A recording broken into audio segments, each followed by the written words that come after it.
Grant, first off, just wanted to get your assessment of last night and just how you felt coming out of that night. And one of Ime's messages to you guys, it sounded was come back better. For you, what does that mean, both as a leader and as a player this summer? Yeah, for me, I feel like that's exactly what you said.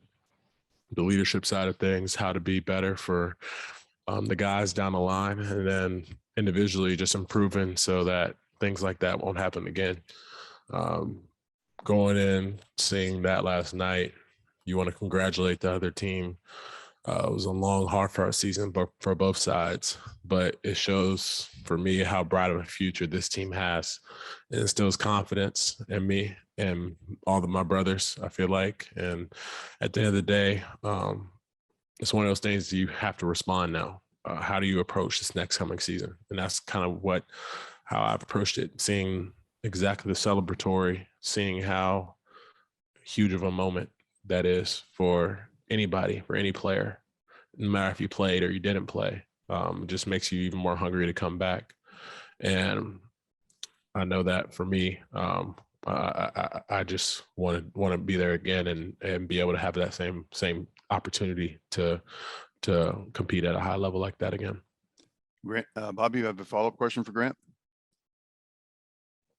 Yeah, and Grant, when you look back on this series for you, I know you probably don't carry regrets out of it necessarily, but just what do you think you have to do to reach that next level as a player and as a team? As a player, I have to continue to improve offensively, to be able to put a little bit more pressure on the opposing end, just to, and also continue to improve on the defensive ball as I have over the past 3 years. That's really it for me as a player, because when you have the opportunity, you have to take advantage of it, and you want to be up to the point where you can't be taken off the court. That's my number one thing, is where no matter if you're a coach, no matter if you're a player, no matter if anyone in the stands, you're looking at the guy and saying he can't come off because he's making such of an impact. So that's my approach for the upcoming year. And then I forget what you said for the second half of your question.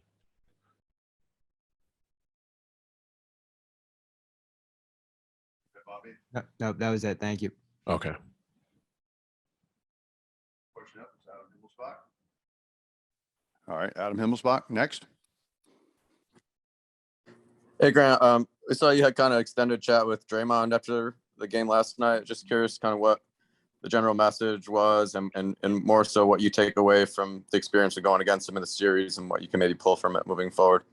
Yeah, as I've always said, Draymond's like the guy that I always idolized growing up, and he's an ultimate competitor. And it's one of those things, showing the respect that was deserved. As much as trash talk or as much as we go at it, at the end of the day, we leave it on the court.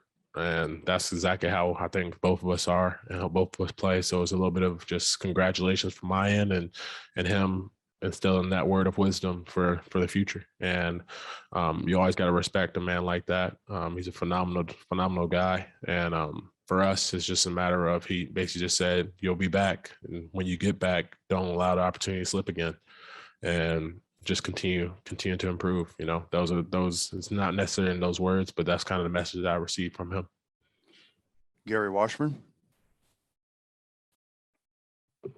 Hey Grant, what did you think of kind of how tough was it offensively for you guys? It just seemed like they put you in positions to be uncomfortable. You and everybody kind of struggled at times. How tough was that? What can you take from that? Do you watch video of this series this summer? Do you forget about it? What do you kind of do to, like you said, you want to improve and not be pulled off the floor, but like as an offensive team, how do you think you guys need to improve to make sure that a defense doesn't put you in that position again? Yeah, I feel like the biggest thing is the physical and mental conditioning, more so the mental side of things.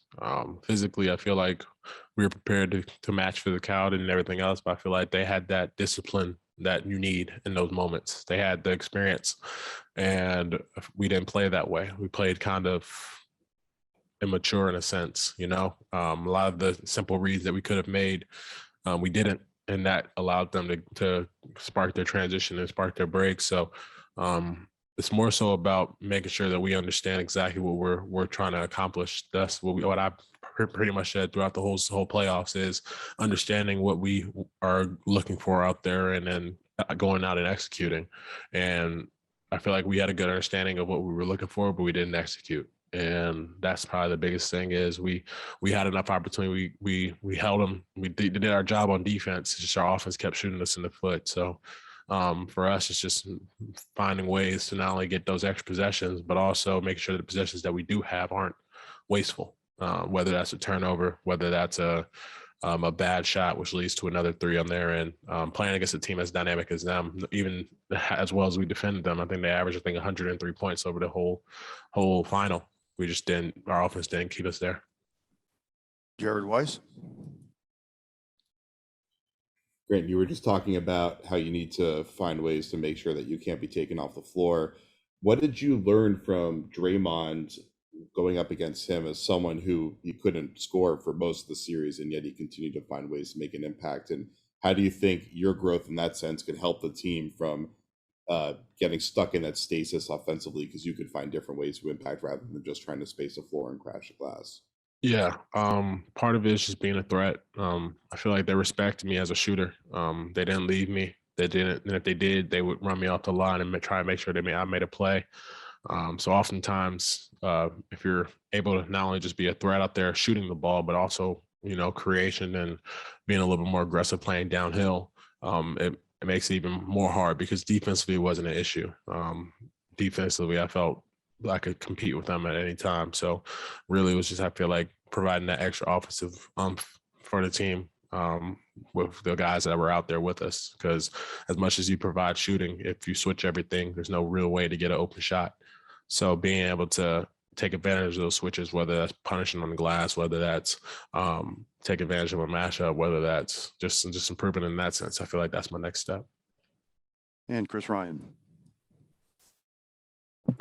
Hey, Grant, you mentioned the mental side, the experience side as being major factors in the Warriors having success. You're breaking up. I can't really hear.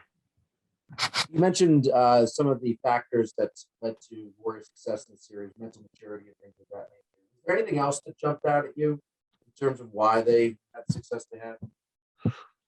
Nothing was glaring. No. If you go back and rewatch each game, it was the same old things: turnovers and offensive rebounds. The game was won by that. It wasn't necessarily like they killed us on the offensive end in a half court or weak, like one way or the other. It was more so whichever team won those battles won the game. And also the dynamic shift of like how they changed the series starting in that game where they won 3 in a row. They just upped their physicality and we responded somewhat, but then we scapegoated sometimes. And that's a little bit of the maturity side of things. That's being more mentally strong is the number one thing for this team moving forward, and being more prepared to focus in on every single little detail that needs to be done. Final question, Grant, for you from Mark Murphy. Hey, Grant. They've been to 6 finals in the last 8 years, won 4 titles. You see the maturity they have and maybe the maturity that you guys still have to develop. And what kind of a gap do you think there is there? I don't think it's that big of a gap, honestly. I think that as much as I'm bringing it up, I feel like it's a quick fix. Some guys, it takes an off season to respond the way they did. You look back to teams over the past years, superstars included, non-superstars included. You go through something like this. This is our first time experiencing it, and it just makes you change it for the better. It changes you for the worse. And I think that each guy in this locker room is going to change them for the better, for their approach, and it's going to be a whole different team and whole different approach next season. Just by the start of it, everybody's going to come back with a different mentality, a different hunger. And if they don't, then we're going to bring it out of them because we're not going for it if it goes next year.